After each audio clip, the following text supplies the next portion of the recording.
Hi there, YouTube family. This is Patty, the Tinkerer's wife, coming to you from Portland, Oregon at Tinkerer's Paradise. I went shopping today. Yes, I did. It's that time of year when all of the nurseries are calling my name and my car is on autopilot and I always have to go and see what's new. But today, at not a nursery, but at a produce market that actually has a little nursery that they've started on the side. It's all the same business, so I was going to buy vegetables, and guess what I found? I found some great herbs for the herb garden I get to restore this year in my backyard, right next to the Potager garden that we are, or Potager, I guess that's how you pronounce it, garden, our vegetable garden that I designed and will be building hopefully this weekend. We're supposed to be getting a little rain today. It's a little breezy here, and it's just got high overcast. It's kind of thinking about raining. We really don't need any more rain. I'd be happy if it didn't because we have the garden to build. But anyway, let's get back to the plants. These are wonderful, a wonderful group of plants, and I don't know about you, but I hate spending $5 and $6 for a little bottle of dried leaves of something I can grow in my own garden. That's it. This is part of that homesteader attitude that people talk about. I love saving money. I love growing things that I can grow instead of buying them at the store. I love doing things by hand, all of those things. Sometimes my husband and I talk about the fact that we think that we were born in the wrong era. And I can imagine that some of you out there who are involved in farming or growing your own food or homesteading, whatever, you feel the same way. It's a little fast-paced here, and we just like the process. And we like knowing where our food comes from. And me, I like knowing how long my herbs have been on the shelf. And I don't like to spend all that money. Again, let's get to the herbs, and I'll quit talking about nonsense. Here we go.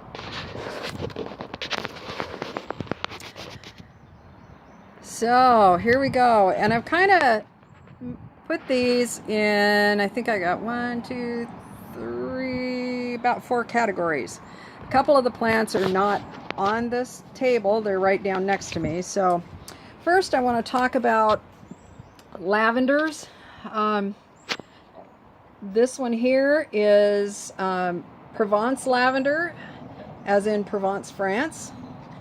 It is one that has a higher camphor in it, so it's not so good for cooking, but it's really good for fragrance, really good to use in rubs, more of a medicinal type. Anyway, it gets fairly good sized plant, and the blooms, when I remember when I was growing it before, the blooms would get up to 3.5 feet tall total. So it gets to be a good sized plant. Really a wonderful plant. And then back here, oh, I wanted to say one more thing. I'm going to teach you a little plant geek thing. Now, the way you can tell if you have a good herb for cooking or not, everything's blowing away here, sorry. Actually, a good herb for cooking, or lavender for cooking, is Lavendula officinalis. That is English lavender, and it's a sweet lavender, better for cookies, better for tea, all that kind of stuff. This, as you'll see, has a little X right there. That means it's a cross. This is better known as a Grex cross, and what that means is there's 2 species of lavender that have been crossbred to form this lavender. There's several lavenders in this group. There's a bunch of different kinds of lavenders, so look around. If you think that your area is a hard area to grow lavender in, check with your local herb society. There's probably one close by, if not exactly in your town, maybe in the county or even in your state, in a growing zone like yours, that will have some ideas on how you can grow lavender. I think this is a plant everybody needs to grow because it's so wonderful. Anyhow, let me get back to these. The other one I have here is this Spanish lavender. And this one is Silver Anouk. These little blooms, I've always thought they kind of look like little bees. anyway, this little top on this is actually not the flower. The flower is this part here. There you'll find little structures there that look like flowers if you look close. This is a bract. Anyway, these bloom a lot. They bloom a long time and they're pretty showy. And I liked this very silver foliage on this one, actually. That was part of the reason why I bought it. I generally haven't grown the Spanish lavenders in my garden because I preferred the other ones, but this year I thought I'd do something a little different, so we're gonna work it in. And I think what I'll do is I'm gonna plant it next to this group here. These are culinary sages. This is Salvia officinalis icterina. This is a variegated golden sage. These are somewhat evergreen here, so I'll see this coloring all year in my garden. In the backyard where we're growing, it'll be more evergreen, and so I'll have this color all winter. So this bright cherry color will be so nice to have. This is Salvia officinalis purpureum. This is the purple sage. And this is Salvia officinalis Bergarten. And this one was selected because it has these great big huge leaves, and this is not as big as they get. They get probably about that much bigger. So yeah, they're very good for drying, used in commercial production of sage. So really, really good plant. It makes a really nice rounded mound, and all of these get those lovely sage flowers that the bees and the hummingbirds like. So if you don't have any sage in your garden, I recommend that if you're in a zone where you can grow it, that you go get some. Because, again, you're going to save a lot of money. I give this stuff as gifts. My son loves getting sage at Christmas time or Thanksgiving. When I bring him that fresh jar of dried sage, he just loves it. And there's really no contest. This stuff tastes so much better than the stuff you can get in the store. Okay, next up we have French tarragon and thyme. Tarragon comes in two forms. This is, being French tarragon, is produced by vegetative propagation. That means by roots or by stem cuttings. Most generally it's done by root. This has a really nice flavor, somewhat resembling licorice. Doesn't have quite the depth that. It's much lighter, not as heavy as licorice can be. Really good on fish and chicken, and you can make a salad dressing out of it. There's a whole bunch of different things you can do with it. This is one I recommend. It is somewhat tender. Its actual Latin name is Artemesia dracunculus. Some of these are not easy to say.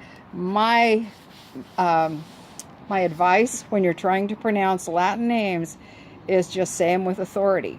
Yep, just say them with authority. And you can go online and find out how to pronounce Latin names too, which I really like to do if I don't know something. I love learning and I love languages, and Latin is really not that hard. It's really not. A lot of our words, of course, are Latin in their foundation. So you'd find that it's a lot easier to pronounce than you think. Okay, Thymus vulgaris. This is a good picture of its growth habit. And I've had this where I pruned it after it blooms, and it makes a really nice rounded shrub. Very, very lovely little plant. This gets used in so many things. Just a great plant.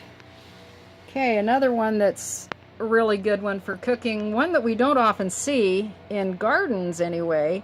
This is lemon verbena. Now those of you in the southern United States may know this more than we do up here north.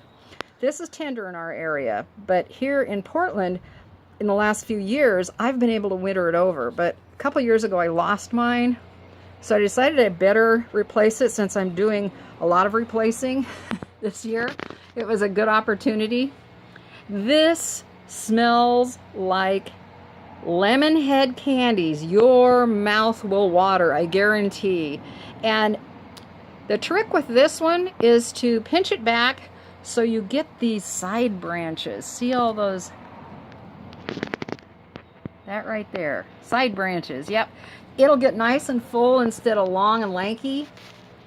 And if you want to save it over winter, you can take a cutting in late summer and root it in a, I use normally a mix of half pumice and half perlite, but I'm really good at keeping things moist and watching them if I'm doing cuttings. You might want to use like a standard seedling / cutting mix, which I want to make anyway, I want to make a note here that you don't use Miracle Grow's product because it has way too much cedar in it. I would use, you could use like a Pro Mix, their all-purpose would work. Find something that's really fine and doesn't have a lot of cedar in it. You can make your own. You could even root that in sand, in a coarse builder's sand. That would work really well. You might want to sterilize the sand first. You can run bleach water over it, like a 10% bleach water, let it sit for a little bit, and then rinse it really well, and that would work. Or a 35% hydrogen peroxide is another thing you can do. That'll also kill any bugs that are in there, which is a good thing. Okay, let's go on here. I got a couple more here that I want to show you. These two here are scented geraniums. This one is Gray Lady Plymouth, one of my all-time favorites. My only complaint with this plant is that when it dies back in the winter, it oftentimes comes back just green. I'm not sure why that does that, but I've been talking to it and it doesn't seem to help. So I'll find out why it doesn't do that and I'll get back to you because it makes me curious. This plant here is Orange Fizz scented geranium. Now, like zonal geraniums, these are not true geraniums. These are pelargoniums. That's a closely related plant, but not the same as our hardy geraniums. So just remember that. They are a group of tender plants, often coming from the southern part of Africa, even I think Australia maybe. Those of you who are down under can let me know about that, but I believe that there are some there. These are for fragrance and for you can flavor sugars with them. I use the leaves because they're edible to decorate like cakes and things like that. I have a dessert that I make that has cherries and a whipped cream sour cream mix and then a light cake, like a white cake or a oh great, anyway, just I make a homemade cake that I cube up and then layer it, and then I put this on top with some of the whipped cream and some of the cherries, and it looks really beautiful, especially if I can have this, like keep it in the house and have it winter indoors, and I've got it like around Christmas time, so it's real pretty. Okay, over here, this one is strictly for fragrance, but you know what? Fragrance is really necessary in our lives. This is Heliotrope. It's just thinking about blooming there. See that little bud in there? That'll get about this big. It'll be a cluster of purple flowers. There's a light purple form, a medium purple form, and a white form. Some people think the white form smells stronger. It's up in the air for me. I think they all kind of smell the same. But it's vanilla flavor. It's really good near a doorway where you're going to be walking by, so you can bend down and sniff it. And then this guy right here, this is a carnation, a miniature carnation. It's a dianthus. All carnations are dianthus, but not all dianthus are carnations. We know them as pinks, clove pinks, that kind of thing. Well, this little guy here, this little beauty, has the most beautiful clove-like fragrance of any I've smelled in a long time. So of course I had to buy it. You know, if it hadn't had a fragrance, I wouldn't have bought it, even if although it looks nice, because I like to have my plants have a little bit more than one purpose. So anyhow, this is my plant roundup for today. I hope that you found something interesting in here that you can grow in your garden.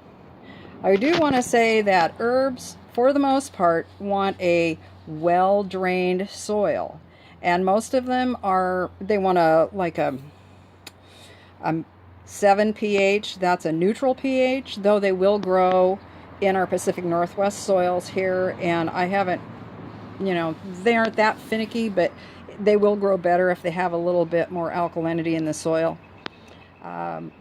Yeah, so they're pretty sweet. They want full sun. These guys all want full sun. There are herbs that will do some shade, and maybe I'll do a thing on that one of these days. Anyway, yeah, so these are your culinary. These are for fragrance, and these are culinary and fragrance. And by the way, I think this one's edible too. It's a dianthus. So don't quote me on that, but look it up and tell me in the comments what you found. And if you have any questions, please feel free to message me, and I will be happy to do my best and find the answer for you. Anyway, I want to say you guys have a lovely Good Friday and Easter weekend, and Jesus has risen. His blood has cleansed us from our guilt and shame. Praise the Lord. This is Patty from Tinkerer's Paradise signing off. God bless.